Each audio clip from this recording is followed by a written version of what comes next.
जिले हनमकुंडा के इल्कातुर्ती में मुनक़िदा बीआरएस के सिल्वर जुबली जलसे-आम में इंसानी सरों का समंदर दिखाई दे रहा है और बीआरएस पार्टी की सिल्वर जुबली के लिए कायम किया गया जलसेगाह आवाम से कचाकच भरा हुआ दिखाई दे रहा था। आवाम की कसीर तादाद जलसे-आम में शिरकत के लिए पहुंच गई हैं। जलसेगाह के आसपास लोग इकट्ठे हो गए हैं जहां रेत भी नहीं गिर सकती। जलसेगाह के करीब लोग तकरीबन 4 से 5 किलोमीटर तक कतार में खड़े दिखाई दिए। आवाम को केसीआर की आमद का बेचैनी से इंतजार करते देखा गया।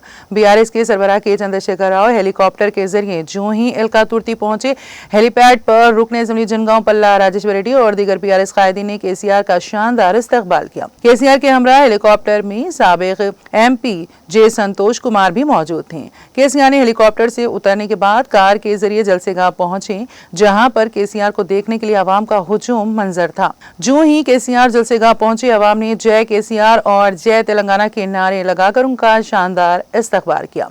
शहनशीन पर कारगुजार सदर बीआरएस के तारक रामाराव, साबिक वज़ीर दाखिला मोहम्मद महमूद अली, हरीश राव समेत दीगर साबिक रियासती वज़रा, अरकान असेंबली, साबिक अरकान पार्लिमान, साबिक अरकान कानून साज कौंसिल और दीगर बीआरएस कायदीन मौजूद थे।